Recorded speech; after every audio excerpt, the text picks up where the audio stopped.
আর যদি তুমি অন্যায়কে সহ্য করে চুপচাপ স্কেপ করো, তাহলে আসলে এই অন্যায়টা তোমার সমাজ, তোমার সংসার, তোমার চারপাশে বাড়তে থাকবে। এইবার ঈদে আপনার 2টি সিনেমা আসছে, টগর এবং তাণ্ডব।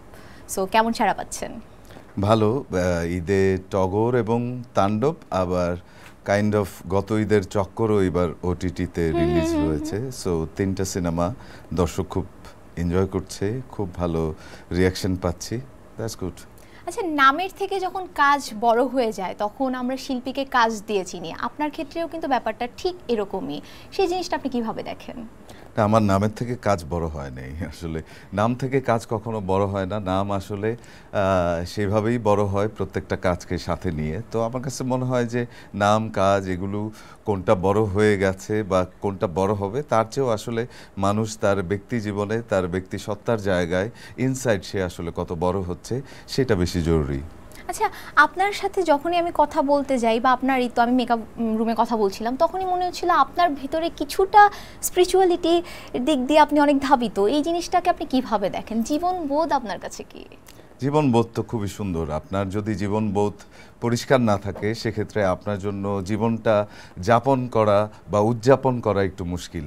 আমার চেনা এবং আশেপাশের অনেক মানুষই জীবনটা যাপন করে যায়, কিন্তু আসলে এইটা একটা গিফটেড লাইফ আপনাকে দেয়া হয়েছে। এইটাকে উদযাপন করা আপনার জন্য জরুরি, আর উদযাপন করার জন্য এটা যে গিফট এটা আপনার বোঝা জরুরি।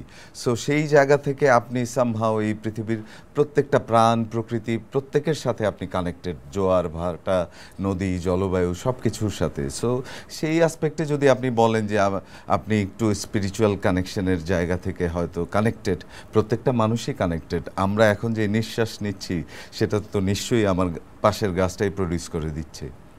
আপনার জীবনবোধ সম্পর্কে তো আমি জানলাম, কিন্তু এই জীবনবোধটা আপনাকে কিভাবে অভিনয়ে গিয়ে হেল্প করে, বা আপনার মনে হয় এটা আমাকে আমার ক্যারিয়ারে অনেক হেল্প করছে? আমার প্রত্যেকটা মানুষের জীবনবোধ তার ব্যক্তি জীবনে, তার পেশা এবং তার যেই সংসার এবং তার জীবনযাপন সেটাকে সামনের দিকে এগিয়ে নিয়ে যায়। তো অ্যাজ এ হিউম্যান বিইং তুমি আসলে যদি একটা সুন্দর, পরিষ্কার, ভালো মানুষ না হও, তাহলে আসলে সমাজের যে কোনো জায়গায় তোমার অ্যাকসেপ্টেন্স কমে যাবে।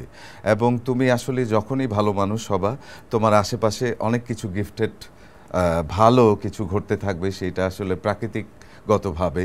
সো যখনই আসলে তোমার ইনসাইড তুমি অনেক বিউটিফুল একটা হিউম্যান বিইং হয়ে দাঁড়াবা, তখন কিন্তু তোমার চারপাশ অনেক সুন্দর হয়ে যাবে। সো এইভাবেই প্রত্যেকটা মানুষ বা প্রত্যেকটা শিল্পীকে আসলে শিল্পী হওয়ার পূর্বে তাকে ভালো মানুষ হওয়া খুব জরুরি। ওয়ান্ডারফুল ওয়ান্ডারফুল কথা। ভাইয়া, একটা জিনিস যে আমরা ভালো মানুষ হলে আমাদের চারপাশ অনেক ভালো হয়ে যায়, এই কথাটা আসলে কতটুকু মানে সত্যি? আমাদের চারপাশে তো সব সময় জঞ্জাল, নানা অনেক বাজে বাজে জিনিস হতে থাকে, অ্যান্ড সেগুলোর মাঝখানে আমাদের আসলে বেঁচে থাকতে হয়। তারপরে আমাদের নিজেদেরকে কিভাবে ভালো রাখতে পারবো? নিজেদেরকে ভালো রাখার জন্য প্রথমেই তোমাকে যেটা করতে হবে যে তোমার কাছে যেটা অন্যায় সেটা তোমার সাধ্যের মধ্যে তোমার যতটুকু প্রতিবাদ সেটা তোমাকে জানাতে হবে।